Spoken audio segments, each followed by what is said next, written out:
എല്ലാവർക്കും പുതിയൊരു വീഡിയോയിലേക്ക് സ്വാഗതം. ഇന്ന് നമ്മൾ ചെയ്യാൻ പോകുന്നത് മുട്ടക്കറിയാണ്. അപ്പോൾ ഹോട്ടലൊക്കെ കിട്ടുന്ന തരത്തിലുള്ള ഒരു മുട്ടക്കറിയാണ് നമ്മളിന്ന് തയ്യാറാക്കാൻ പോകുന്നത്. അപ്പോൾ അതെങ്ങനെ തയ്യാറാക്കാം എന്നുള്ളതിൻ്റെ വീഡിയോ കാണാം. അപ്പോൾ നമ്മൾ സാധാരണ മുട്ടക്കറി വെക്കുമ്പോഴത്തേക്കും സവാളയൊക്കെ വാട്ടിയിട്ടാണ് നമ്മൾ മുട്ട തയ്യാറാക്കാറുള്ളത്.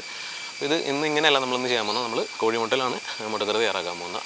അപ്പോൾ ആദ്യമേ നമ്മൾ സവാള അതുപോലെ തക്കാളിയൊക്കെ നമ്മളൊന്ന് വേവിച്ചെടുക്കും. എന്നിട്ടാണ് നമ്മൾ മസാല മിക്സ് ചെയ്തിട്ട് നമ്മൾ ഹോട്ടൽ സ്റ്റൈലിലെ ഒരു അടിപൊളി മുട്ടക്കറി തയ്യാറാക്കാൻ പോകുന്നത്. അപ്പോൾ ഈ ഒരു മുട്ടക്കറി എന്ന് പറയുമ്പോഴത്തേക്കും വളരെ ടേസ്റ്റിയാണ്. അതുപോലെ ഒരുപാട് ഓവർ സ്പൈസി ഒന്നുമല്ല, ചെറിയൊരു മധുരപ്പൊക്കെ ആയിട്ടുള്ളൊരു കറിയാണ്. അപ്പോൾ എങ്ങനെ ആ ഒരു ഹോട്ടൽ സ്റ്റൈൽ മുട്ടക്കറി തയ്യാറാക്കും എന്നുള്ളതിൻ്റെ വീഡിയോ നമുക്കൊന്ന് കാണാം. അപ്പോൾ മുട്ടക്കറി തയ്യാറാക്കാനായിട്ട് നമ്മളൊരു ചട്ടി വെച്ച് കൊടുത്തിട്ടുണ്ട്. ഇതിലേക്ക് നമുക്ക് സവാള ചേർത്ത് കൊടുക്കാം. അപ്പോൾ കൊത്തിയരിഞ്ഞ സവാളയാണ്, 3 ചെറിയ സവാളയാണ് നമ്മൾ മുട്ടക്കറിക്ക് വേണ്ടി എടുത്തേക്കണം. അപ്പോൾ സവാള ചേർത്ത് കൊടുക്കാം. അതിൻ്റെ കൂടെ തന്നെ ഒരു മീഡിയം സൈസ് ഒരു തക്കാളി ചെറുതായിട്ട് കട്ട് ചെയ്തത് ഇത്രയും ചേർത്തിട്ട് നമുക്കിതിലേക്ക് തക്കാളിയും സവാളയും ഒന്ന് വേവിച്ചെടുക്കണം. അതായത് വാട്ടിയിട്ടല്ല ചെയ്യുന്നത്, നമ്മൾ ഹോട്ടൽ സ്റ്റൈലാണല്ലോ ചെയ്യുന്നത്. അപ്പോൾ അതുകൊണ്ട് ഒന്ന് പുഴുങ്ങിയ പോലെയാണ്. അപ്പോൾ നമുക്കിതൊന്ന് വേവിച്ചെടുക്കണം. നമുക്ക് സ്റ്റൗ കത്തിച്ച് കൊടുക്കാം. അപ്പോൾ നമുക്കൊന്ന് വേവിച്ചെടുക്കാം. അപ്പോൾ സവാളയും തക്കാളിയും ചേർത്ത വെള്ളം തിള വരുന്നുണ്ട്. ഇതിലേക്ക് നമുക്ക് ലേശം ഉപ്പ് ചേർത്ത് കൊടുക്കാം. അപ്പോൾ നമ്മൾ വേവിക്കാൻ വെച്ച സവാളയും അതുപോലെ തക്കാളിയും കുക്കായിട്ടുണ്ട്. അപ്പോൾ നമുക്ക് സവാളയും തക്കാളിയും അടുപ്പിൽ നിന്ന് മാറ്റിയിട്ട് അടുത്തായിട്ട് നമുക്ക് മസാല കൂട്ടാം. മുട്ടക്കറിയുടെ മസാല തയ്യാറാക്കാനായിട്ട് നമ്മളൊരു ഇരുമ്പിൻ്റെ ചട്ടി വെച്ച് കൊടുത്തിട്ടുണ്ട്. അതിലേക്ക് നമുക്ക് വെളിച്ചെണ്ണ ഒഴിച്ചു കൊടുക്കാം. എണ്ണ ഒന്ന് ചൂടായി വരട്ടെ. എണ്ണ ചൂടായി വരുന്നുണ്ട്. ഇതിലേക്ക് നമുക്ക് കറിവേപ്പില ചേർത്ത് കൊടുക്കാം.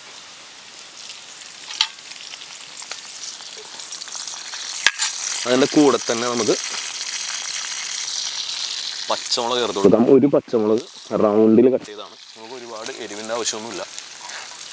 ഇനി അടുത്തായിട്ട് നമുക്ക് ഇതിലേക്ക് ചേർക്കാനുള്ളത് ഒരു ചെറിയ കഷ്ണം ഇഞ്ചി, അതുപോലെ വെളുത്തുള്ളി തൊണ്ടോടി ചതച്ചെടുത്താണ്. ഇതും ചേർത്തിട്ട് നമുക്ക് നല്ലോണം ഒന്ന് സോട്ട് ചെയ്ത് കൊടുക്കാം. ഇനി അടുത്തായിട്ട് നമുക്ക് ഇതിലേക്ക് 1/4 ടീസ്പൂൺ മഞ്ഞൾപ്പൊടി ചേർത്ത് കൊടുക്കാം. ഇനി അടുത്തായിട്ട് നമുക്ക് ഇതിലേക്ക് 1 ടീസ്പൂൺ മല്ലിപ്പൊടി ചേർത്ത് കൊടുക്കാം.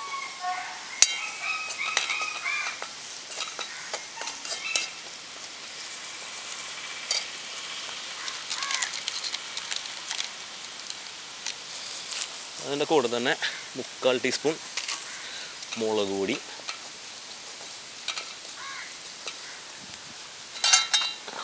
ഇനി അടുത്തായിട്ട് ഇതിലേക്ക് നമുക്ക് ലേശം ഗരം മസാല, നമ്മൾ വീട്ടിൽ പൊടിച്ചെടുത്ത മസാലയാണ്.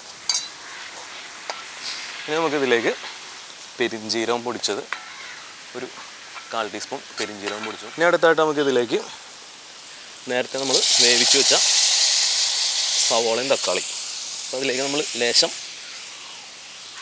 ഉപ്പും ചേർത്തിട്ടാണ് നമ്മൾ വേവിച്ചത്. ഇതും ചേർത്തിട്ട് നമുക്ക് നല്ലോണം ഒന്ന് മിക്സ് ചെയ്ത് കൊടുക്കാം. ഈ ഗ്രേവി നല്ലോണം ഒന്ന് തിളച്ച് വരട്ടെ.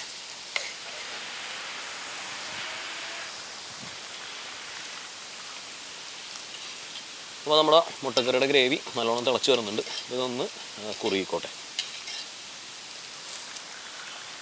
അപ്പോൾ നമ്മുടെ മുട്ടക്കറിയുടെ ഗ്രേവി നല്ലോണം കുറുകി വന്നിട്ടുണ്ട്. ഇനിയിപ്പോൾ അടുത്തായിട്ട് നമുക്ക് ഇതിലേക്ക് 1/2 ടീസ്പൂൺ പഞ്ചസാര ചേർത്ത് കൊടുക്കാം. അപ്പോൾ പഞ്ചസാര ചേർക്കുമ്പോഴത്തേക്കാണ് ഹോട്ടലിലെ ഒരു മുട്ടക്കറിക്ക് നല്ല ടേസ്റ്റ് കിട്ടണം. പിന്നെ അതുപോലെ തന്നെ സവാള തക്കാളി പുഴുങ്ങിയെടുക്കുന്നതാണ്, എണ്ണയിൽ വാട്ടിയെടുക്കണമല്ല.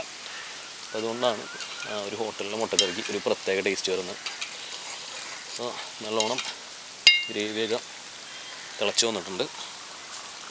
ഇനിയിപ്പോൾ അടുത്തായിട്ട് നമുക്കിതിലേക്ക് പുഴുങ്ങി വെച്ച മുട്ട ഓരോന്നായിട്ട് ചേർത്ത് കൊടുക്കാം. അപ്പോൾ ഞാൻ എടുത്തിരിക്കുന്നത് 6 കോഴിമുട്ടയാണ്. അപ്പോൾ 6 കോഴിമുട്ടയ്ക്ക് വേണ്ട കണക്കിനുള്ള ഗ്രേവിയാണ് നമ്മൾ തയ്യാറാക്കിയേക്കണം.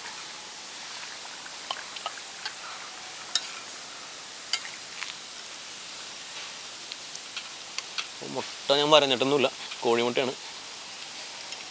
അപ്പോൾ മുട്ട കിടന്നൊന്ന് തിളച്ച് വരട്ടെ. നമുക്കിതിലേക്ക് ലേശം മല്ലിയിലയും കൂടി ചേർത്ത് കൊടുക്കാം. അതിൻ്റെ ഒരു ഫ്ലേവറും കൂടി ആ ഒരു ഗ്രേവിയിലേക്ക് ഇറങ്ങിക്കോട്ടെ.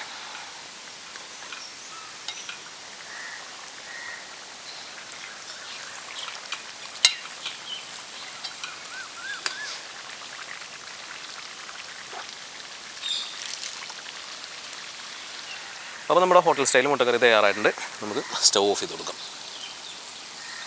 എന്നിട്ട് ഇതിൻ്റെ മുകളിലേക്ക് നമുക്ക് ലേശം മല്ലിയിലയും കൂടി നമുക്ക് ഇട്ട് കൊടുക്കാം. അപ്പോൾ നമ്മുടെ ഇന്നത്തെ റെസിപ്പി ആയിട്ടുള്ള മുട്ടക്കറി തയ്യാറായിട്ടുണ്ട്. അപ്പോൾ ഇന്നത്തെ ഒരു മുട്ടക്കറി എന്ന് പറയുമ്പോഴത്തേക്കും ഹോട്ടൽ സ്റ്റൈലിലെ മുട്ടക്കറിയാണ് നമ്മൾ തയ്യാറാക്കിയത്. അപ്പോൾ ആ ഒരു മുട്ടക്കറിയുടെ സ്പെഷ്യാലിറ്റി എന്ന് പറയുമ്പോഴത്തേക്കും, അല്ലെങ്കിൽ ആ ഒരു ഹോട്ടലിൽ കിട്ടുന്ന മുട്ടക്കറിയുടെ ആ ഒരു ഹൈലൈറ്റ് ടേസ്റ്റ് എന്ന് പറയുന്നത് പഞ്ചസാര, അതായത് എല്ലാ മസാലയും കാര്യങ്ങളൊക്കെ ചേർത്തതിന് ശേഷം മുട്ടക്കറി ആ ഒരു ഗ്രേവിയൊക്കെ തിളച്ച് മുട്ട ചേർക്കുന്നതിന് മുമ്പോ അല്ലെങ്കിൽ മുട്ട ചേർത്തതിന് ശേഷം നമ്മൾ എന്തോരം ആണ് മുട്ട, ഇപ്പോൾ ഒരു ഞാനിപ്പോൾ ഇന്ന് തയ്യാറാക്കിയിരിക്കുന്ന 6 മുട്ടയുടെ കറിയാണ് നമ്മൾ തയ്യാറാക്കിയിരിക്കുന്നത്. അപ്പോൾ അതിലേക്ക് നമ്മളൊരു 1/2 ടീസ്പൂൺ നമ്മൾ പഞ്ചസാര ചേർത്തിട്ടുണ്ട്. അപ്പോൾ ആ ഒരു പഞ്ചസാര ചേർക്കുന്നതാണ് ഈ ഒരു മുട്ടക്കറിയുടെ ആ ഒരു ടേസ്റ്റും ഫ്ലേവറൊക്കെ നല്ലോണം ഒന്ന് എൻഹാൻസ് ചെയ്യണം. അപ്പോൾ തീർച്ചയായിട്ടും ഇത്തരത്തിലുള്ള ഇപ്പോൾ നമ്മൾ ഇന്ന് ചെയ്ത തരത്തിലുള്ള മുട്ടക്കറി എല്ലാവരും ട്രൈ ചെയ്ത് നോക്കുക. അതുപോലെ ഇതിന് മുന്നേ ചെയ്ത വീഡിയോസും നിങ്ങളൊന്ന് കണ്ടു നോക്കാം. വീഡിയോസ് ഇഷ്ടപ്പെട്ട് കഴിഞ്ഞാൽ ലൈക്ക് ചെയ്യുക, ഷെയർ ചെയ്യുക. സബ്സ്ക്രൈബ് ചെയ്ത ആൾക്കാരാണ് ചാനൽ കാണുന്നതെന്നുണ്ടെങ്കിൽ തീർച്ചയായിട്ടും ചാനലൊന്ന് സബ്സ്ക്രൈബ് ചെയ്തേക്കാം.